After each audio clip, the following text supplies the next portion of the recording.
Welcome everyone back to the Equitable Wellness podcast. Today I am so excited to introduce a human design specialist to the stage for a human design episode. And I have my notes on my phone that I'm reading. Let me preface that this episode is not a debate on the legitimacy of human design or its effectiveness. This episode is for people who wholeheartedly and enthusiastically embrace, if not are open to, their human design for strategy, for alignment, for attunement, and magic and flow. So for those who are ready for Irene's insights into human design for business and life, just you wait for this great episode on alignment as what tunes your frequency.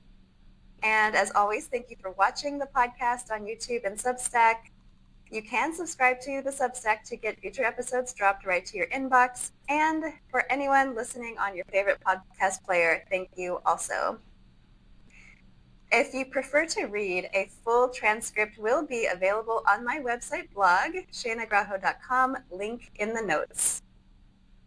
So normally this podcast touches on equitable practices in the health and wellness space, such as how spas, retreat centers, holistic practitioners, and luxury services incorporate collective liberation.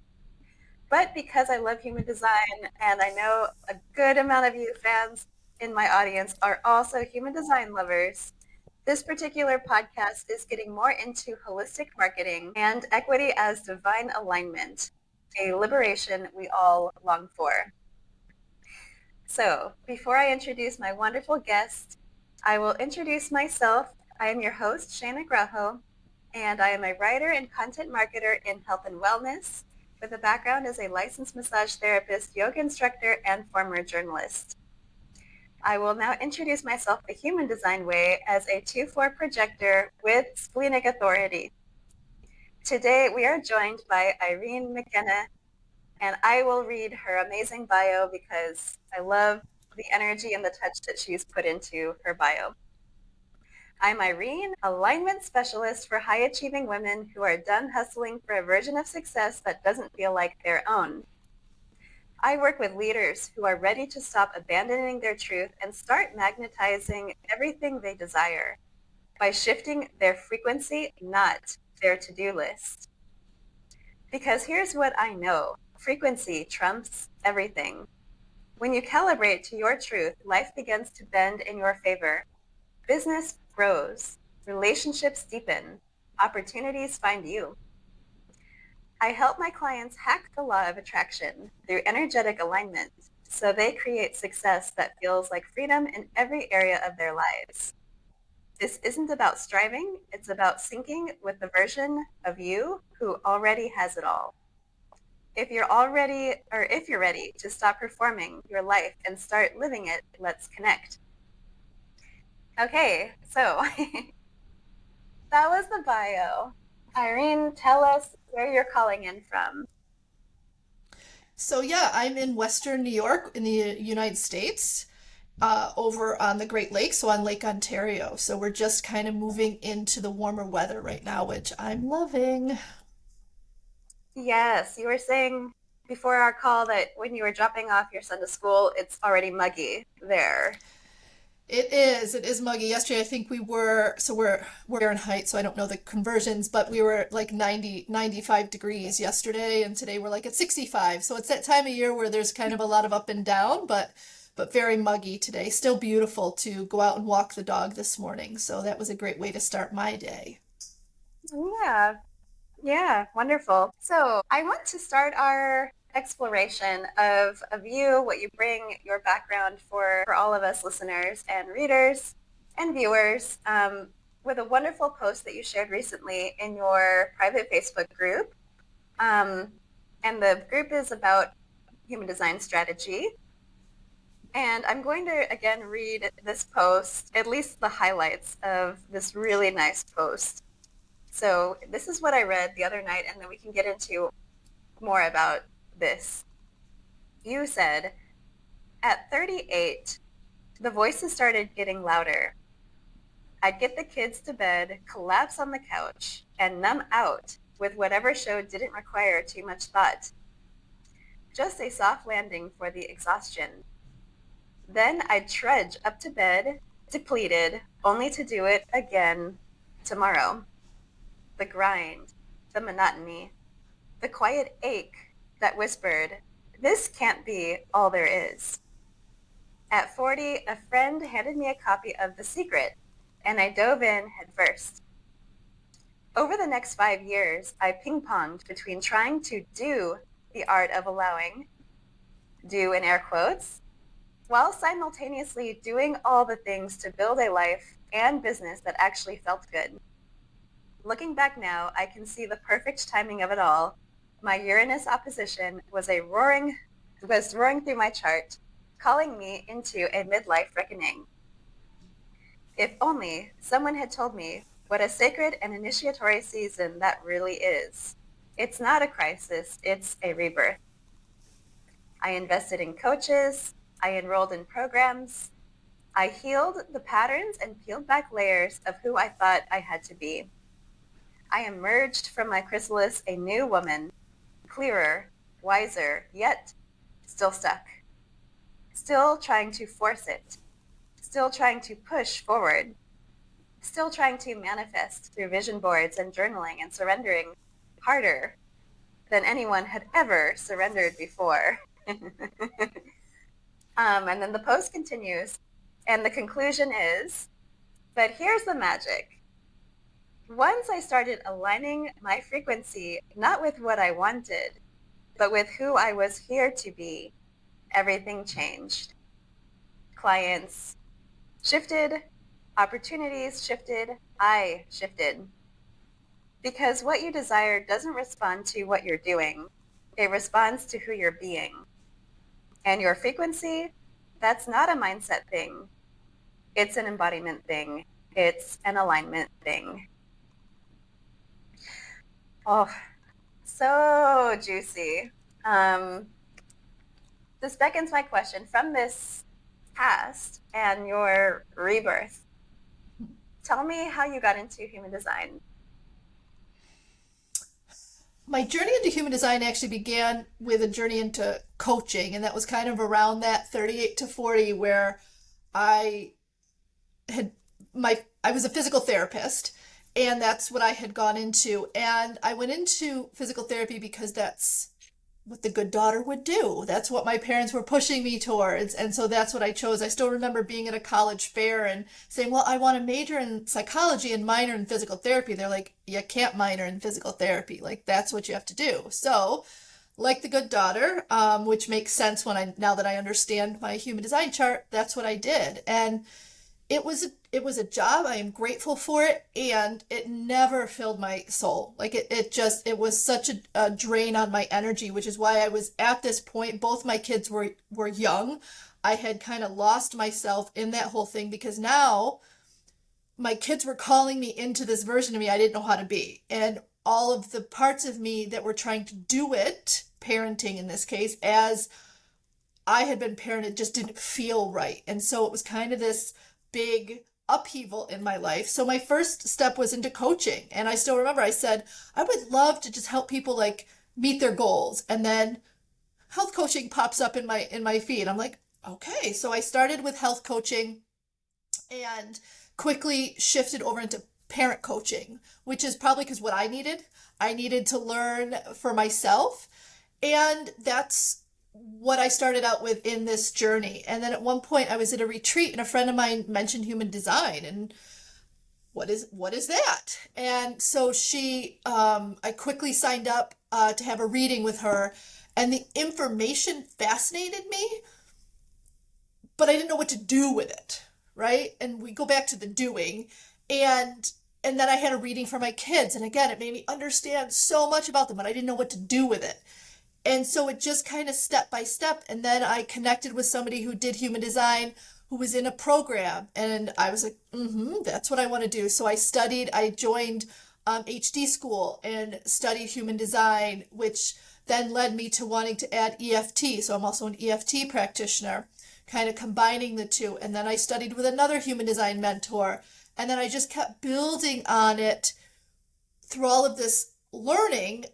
But what it came down to is, how do I break down this big system into tangible, easy ways to bring it into my client's life? So I was using it as a tool with my clients to understand their patterns, understand how they relate in their relationships. As an EFT practitioner, I did a lot of trauma. So understanding beneath the behaviors, beneath the beliefs, beneath the patterns, there's this map that helps me to see why you may have developed this pattern after this experience. And if we can see that, it gives me a very clear path to how we strategically decondition that part.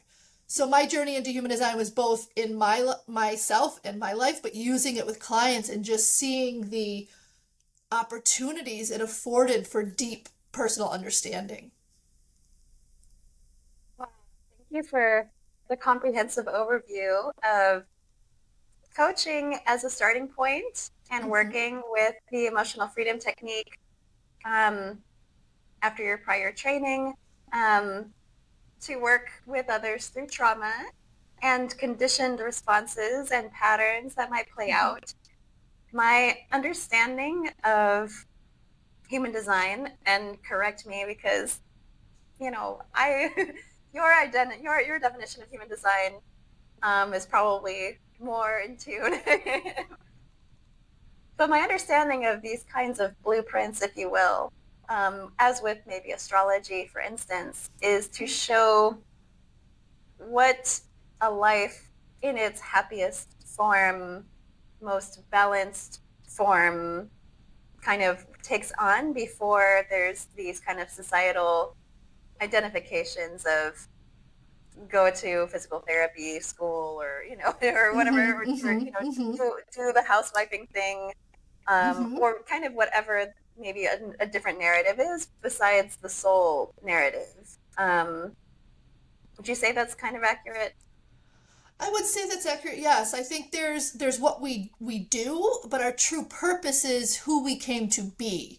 And this is where, in my case, human design is that map to who I came here to be before, yes, my relationships, my experiences, past patterns that, my parents modeled to me. So before all of those layers came on, there's this energetic blueprint, so to speak, of, yes, how I step into that aligned version of myself at its highest vibration. So to live out my purpose is to embody the full expression of who I came here to be at the highest expression of that energetic potential. Because yes, everything's a potential, and there's no right or wrong to wherever you are on that potential. But when you have a map, you can set your GPS, so to speak, so that I can say, like, oh, this is how I'm operating. For example, using the physical therapy, like, oh, I have a totally open will center, which means proving my worth and value through what I do is a big part of what I came here to understand. And when I can see that and I see, oh, I'm falling into that pattern again, is that how I want to operate? Now that I know that there's another way. If that makes sense? Yeah.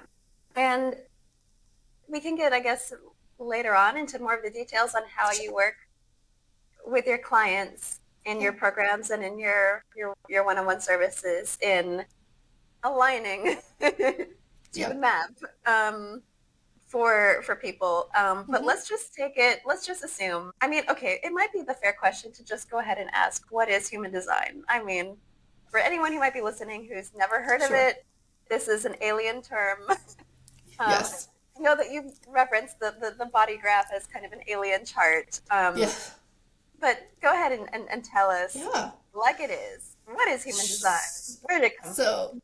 Yes. Well, human design is a system of self-awareness. It comes from ancient wisdoms like astrology, the chakra system, the Chinese I Ching, the Jewish Kabbalah, combined with quantum physics to give you this energetic blueprint. If you think of the the electrical map of your house. It's kind of your personal energetic blueprint.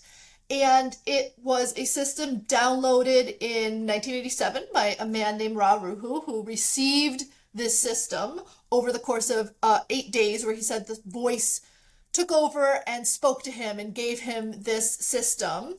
And then it became his mission to then share the system, which he resisted at first, but to get the system out. And what this system came to do is, if we think 1987, personal growth was not a big thing. And I mean, still today in humanity, most of us are operating in what we call our not self, which is basically just out of alignment, so to speak, with this energetic map. And so the system came to help people see, like, this is who you are not. Like, to take that lower frequency energy and move you into a baseline frequency of who you are.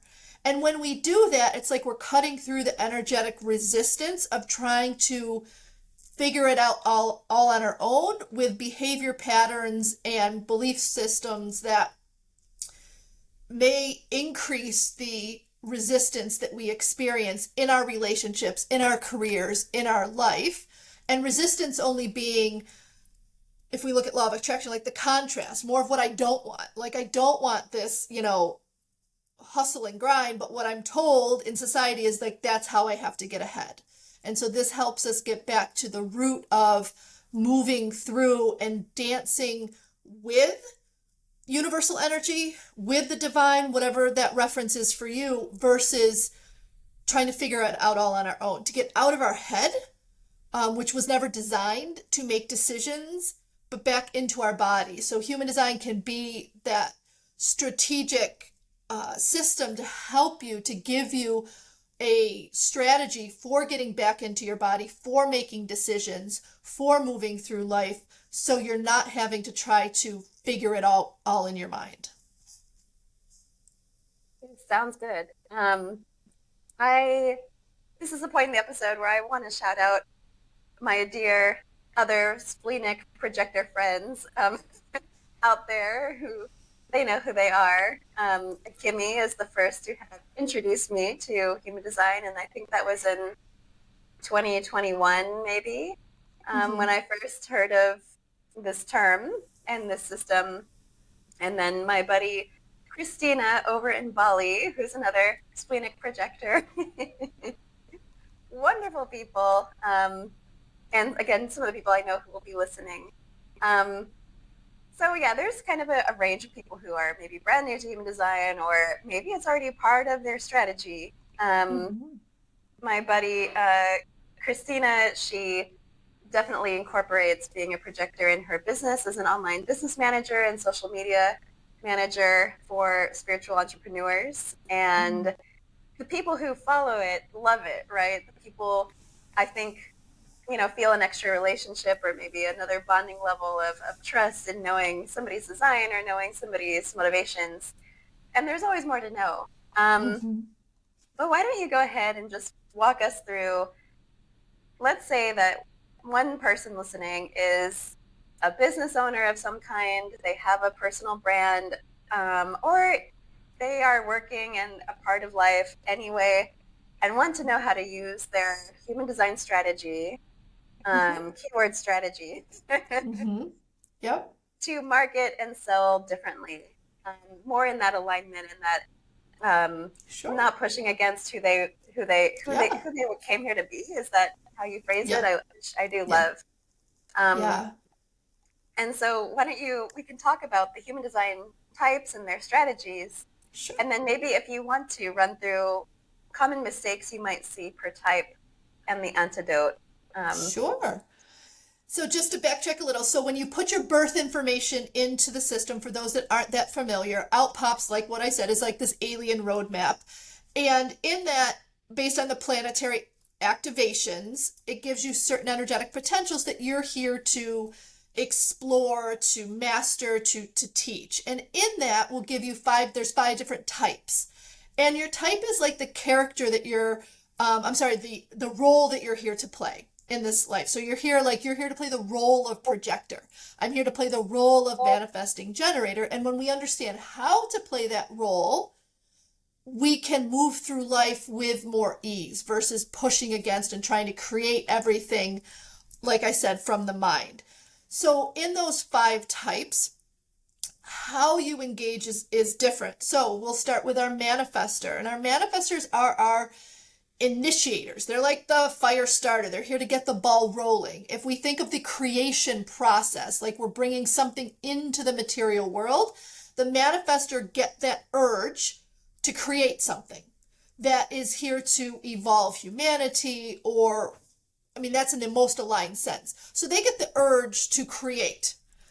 And so they started out, they're like the cheetah. They started out. Now our generators and our manifesting generators, which are a hybrid of the manifestor and the generator, but ultimately a generator type, they respond. They have this gut level response to something in their external reality. So manifestors are create something, generators, manifesting generators respond to that.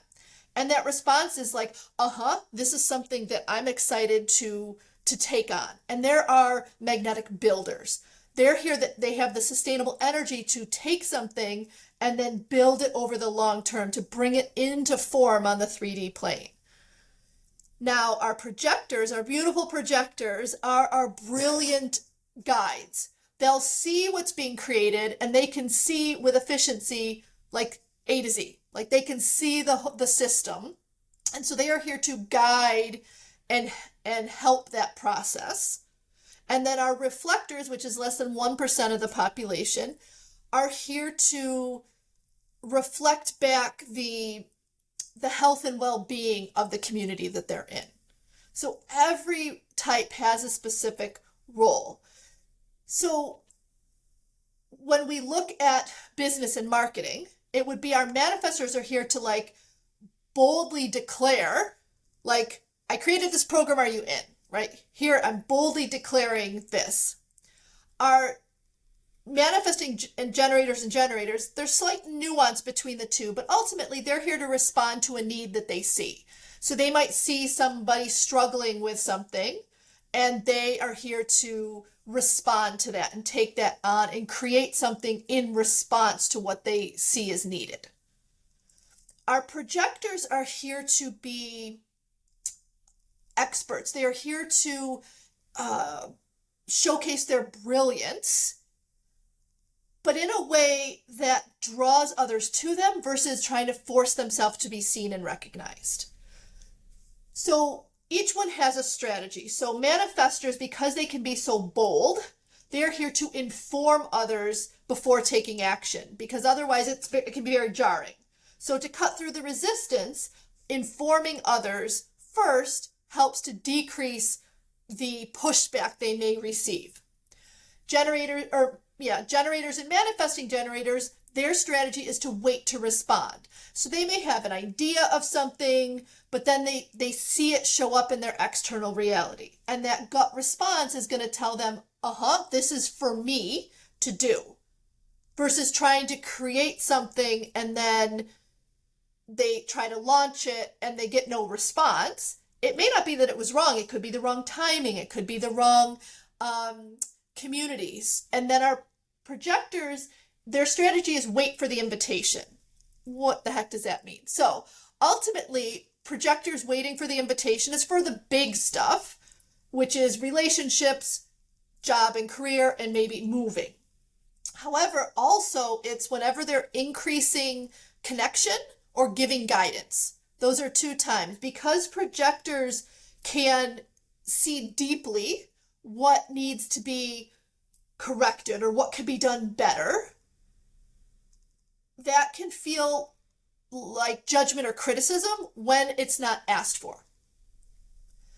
And then reflectors whose energy is very fluid, their strategy is to wait 28 days to really understand before they make decisions.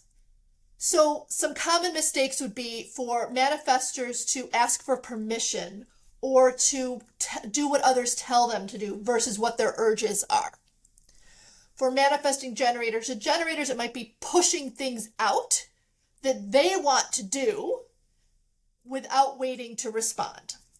For projectors, it might be giving advice when it's not asked for, or pushing themselves into places to be seen and recognized versus just showcasing their brilliance. Reflectors, it's to not wait, to make quick decisions on things, and then to have to navigate the disappointment that can come on the other side of that. Thank you for that rundown on the human design types. Um, I think, like, again, you're very knowledgeable about all the parts of the chart, of which it's very vast, and you're always educating yourself. You're in a training at this moment to Yes. go Yep. deeper into the life cycles. And, many people kind of stop at the centers or the incarnation crosses and the gates, the channels. And, like, I mean, I'm not going to lie, I'm only dabbling further because I found your work, right? Um, but I really like kind of like the holistic view of these types. The ways that I've seen it also in the past, like when I've thought about like initiation, like not initiation tools, but ritual tools. I like thinking of like manifestors as matches to initiate or strike. Mm-hmm. Um, and then generators are like gems, manifesting generators as well. Kind of like the amethyst and these like Mm-hmm. magnifying, amplifying energies. And then projectors are like the quartz, they kind of pacify or clear the vision that's being Mm-hmm. put into the project by the manifestors and the generators, or maybe the selenite, kind of like this more clear Mm-hmm. energy. And then reflectors are mirrors in ritual tools. Mm-hmm. That's been the way I've Yeah, like, I love that. oh yeah, well Yeah. thanks. Um, and then what I also love about your work is that you really train and kind of delineate between selling strategy versus messaging versus the flow of the sales, and kind of how to put a business together. And Mm-hmm. so I think like that's really interesting for what you offer in helping different entrepreneurs tease out how the profile, how the archetype and human design energy works in many different parts of the sales funnel or the strategy in Mm-hmm. business. So um, we don't have the time to get through all of that today, and you Yeah. offer many days worth of trainings on all of it. Sure. But something, I don't know, like you started talking about some of the common mistakes that the types make in their messaging or sales. But if somebody has like is making lots of decisions from misalignment, Mm-hmm. how does in either their messaging or their client work, how does that shift the energy, their frequency? Um, oh, is that the doorbell? Sorry. That's Um, fine. But like, yes. if people kind of can notice when they're really out of alignment, Mm-hmm.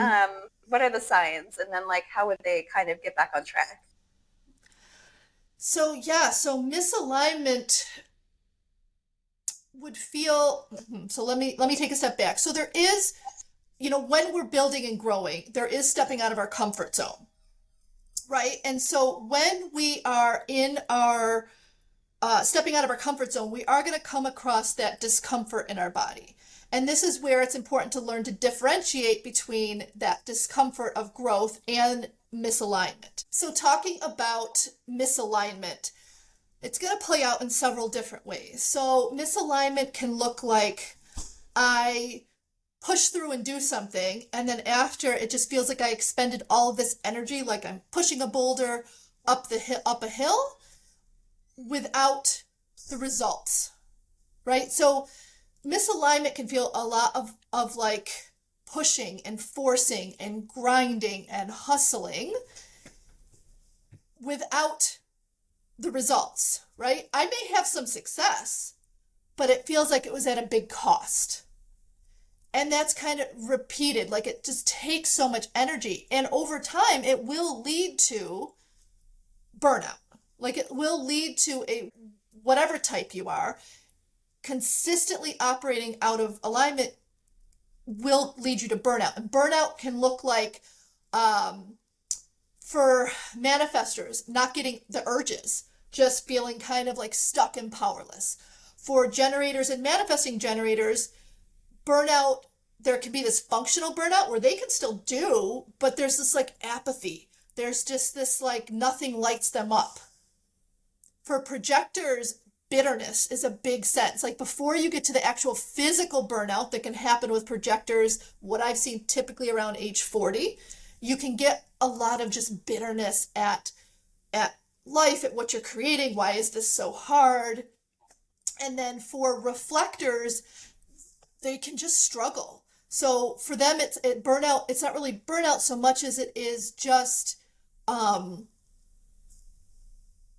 just feeling off, like hypersensitive, constant feeling of disappointment in everything. And so misalignment really is, we're always aligning to something. Let me say that. So misalignment doesn't mean anything more than I'm not aligning to the highest frequency that I can.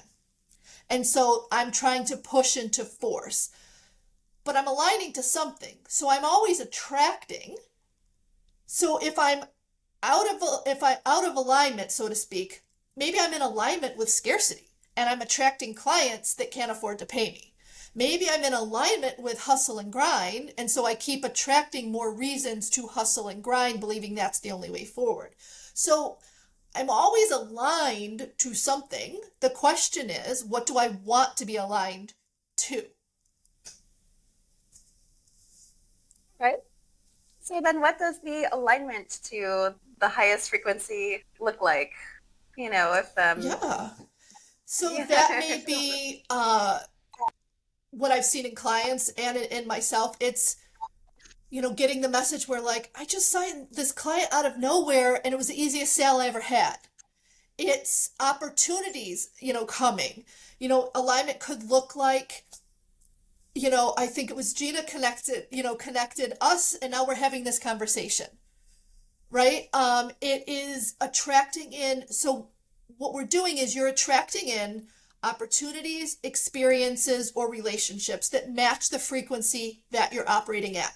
So you're always attracting what is going to fulfill your purpose, which is to step into the highest version of who you are. So I'm either attracting things that are in quote unquote alignment with my purpose, or I'm attracting the lessons that are going to help me get me into alignment with my purpose. Mm. Well, that does beg in the question of like finding that purpose, right, for each role or each character or each person. Yeah. And this And is then like, where differentiating, like purpose is not what we do, it's who we be. And this is where, so if we look at it from a human design perspective, like my energy, my conscious sun, 70% of the energy I came here to embody is my life's work. And that's what I'm here to kind of shine and give to the world. And so my purpose is always is to move into the highest expression of these energetic potentials. Because within your chart, the gates are human archetypes of potential. And so they all have a spectrum of energy that you can operate on. So for me, my conscious sun is all about authenticity. And I can operate on any spectrum of authenticity.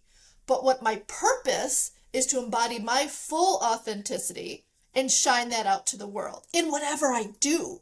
We're often taught that, purpose is what we do and we're searching for this purpose.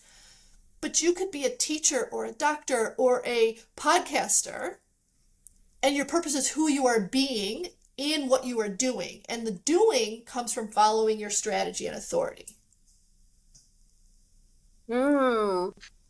oh, I love it. Such good. If somebody's not clamoring to get, the advice of of their strategy, yeah, no, it's delicious. All of this. All right, so let's continue with the questions. You often say, and this is for people who maybe you have a website, you have a chart, right, that people can put in their information and download a unique chart for their own human design.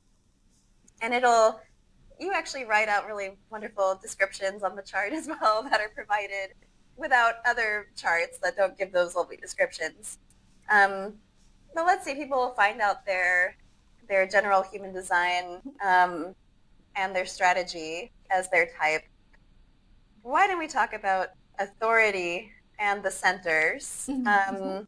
Because you often say strategy leads, authority gives nuance, Mhm. centers give context. Mhm. So why don't you break that down for somebody new to human design Sure. and what that could mean as it applies to running a business? Yeah. So your strategy comes with your type. So each type has a strategy, and that is again the role that you play. So your strategy is how you engage with life. Okay, so that's the foundation. So as a manifester, I'm following my urges, I'm initiating. My strategy is to inform, to decrease that resistance that I receive when I do that. Then generators, manifesting generators, waiting to respond, projectors, waiting for the invitation, and reflectors, waiting a lunar cycle. Underneath that is our authority, and that's what helps us make aligned decisions, getting into our body and out of our head. So how does that give nuance? Because your authority will never trump your strategy. It works with it. So for example, you're as a splenic projector. So as I said before, as a projector, waiting for the invitation is really the big things, the big three: relationships, career, and location, but also giving guidance or increasing connection. For the little everyday things, your authority would come into play. So you would be following that splenic authority, that in the moment whisper that tells you something is correct for you. For me, as a manifesting generator, I have that sacral response all the time for everything. So that uh-huh or uh-uh. It could be like this morning I look in the fridge like, what am I going to grab to eat? And I'm like, oh, uh-huh, like this is what I want. So but I'm an emotional authority. So what does that mean? That means for anything bigger than that, what do I want to eat? I'm waiting for clarity because I have this emotional wave that can affect how I understand that gut response. Because if I'm in that high on my wave, as we say it, so like life is real good, I'm feeling really high vibration here, I might say yes to everything. But the next day, that wave could be down like a roller coaster. I see the world differently. And I'm like, why did I say yes to that? So it gives nuance that for me, I have my gut response. Then I want to wait to see, does that gut response stay the same over time? So it gives nuance to that. So same with our manifestors. They get the urge, but if they're an emotional authority, they're going to want to wait to feel into that urge over the course of, could be 24 hours, 48 hours, whatever is correct for them. So that's where your authority is going to give nuance. Now, the reflectors, it's the same. Their strategy is to wait a 28-day cycle, and their authority is to wait a 28-day cycle. Now, underneath that is your definition of which the centers, the shapes in your chart, based on the chakras, give their hubs of energy, themes of energy. And within each shape are numbers, and those are the gates. And whether they are colored in, they have a colored in line coming off of them, those are activated. And when you have two gates on either side of that line activated, they will color in the centers on both sides. And that is how you take in the world around you. It's how you express your energy, how you take in energy. And so that gives context because that will tell you wherever you're colored in, that is what you came here to wrestle with, understand, master, possibly teach. Wherever you're open or white in your chart, whether it's a center or a line, a gate, that's what you're here to become wise about by sampling the energetic potentials around you. So it gives context in the sense that how you're going to express that energy through your type and your strategy and authority, how you're going to take in the energy from others. It gives you context. Okay.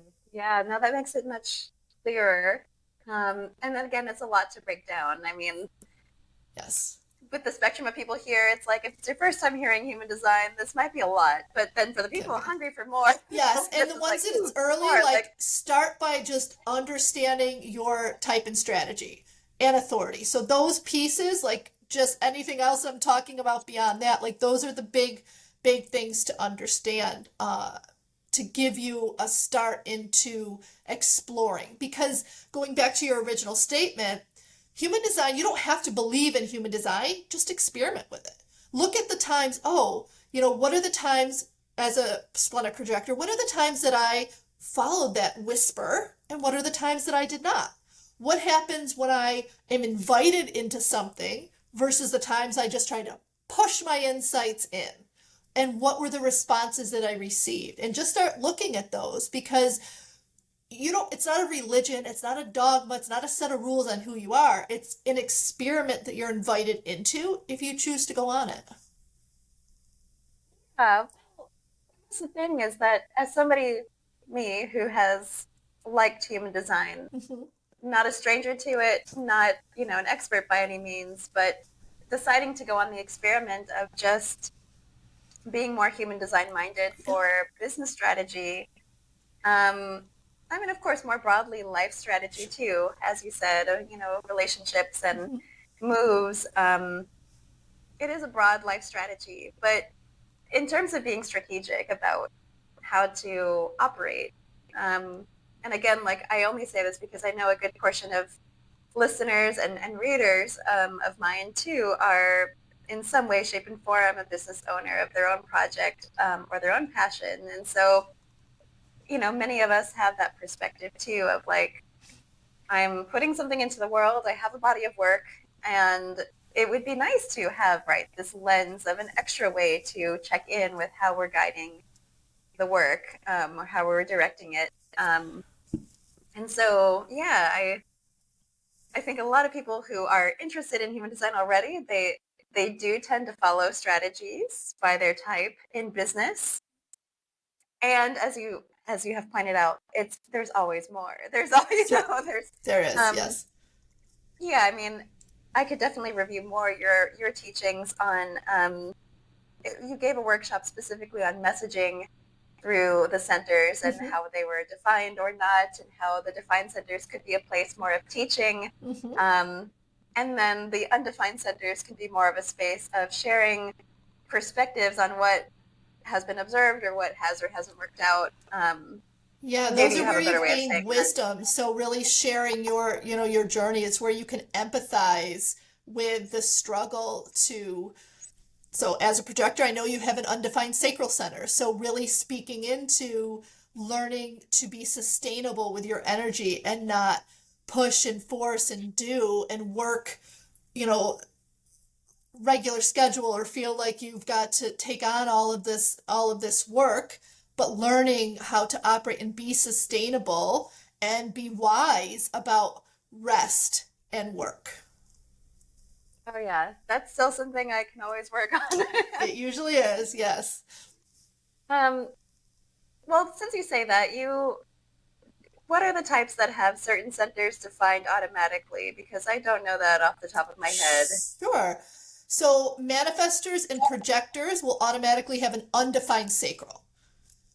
And so how they operate is not sustainable. Manifestors tend to be more of the cheetah, like they're creating, they get that urge, they're creating, they might work 12 hours a day for a few days, a week, a month, and then they are in a rest cycle where they're just like, no. Projectors, it is said, ideally work about 3 hours a day is kind of what their energy can tolerate.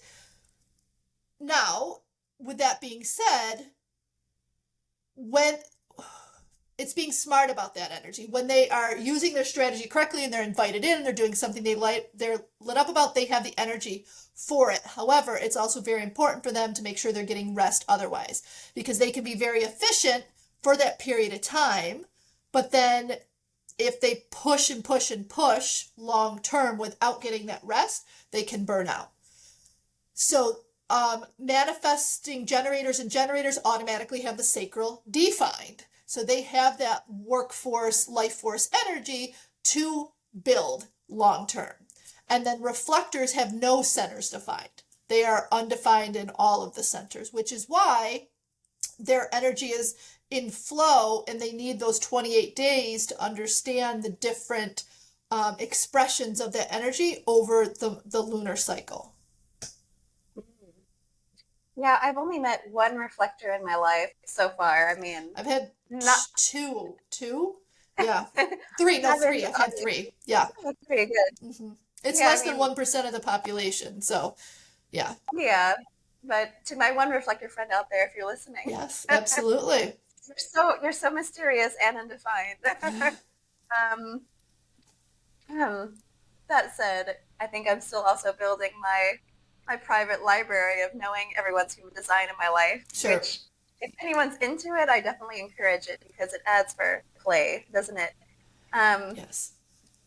all right. So honestly, Irene, it's been such a pleasure to have you introduce us to human design, introduce us to the the fun in alignment in business, in reaching our higher frequencies, and having the law of attraction bring in the abundance and the flow with less, I guess, impediment. Um, I want to say I think we've covered everything. Um, Let me just ask a final question. Um, why don't you share an example of a client who started aligning with their human design, maybe around strategy or authority or however they did, and saw a tangible change in their life or business? Sure. So there's one particular came in mind. She actually came to me as a teenager, which is fantastic. She's a projector. I find that projectors tend to I tend to attract a lot of projectors, but I also human design can have the most impact on them because as humanity, we don't really know we don't really understand projectors. And so having this information, I found for all of my clients can just be transformational.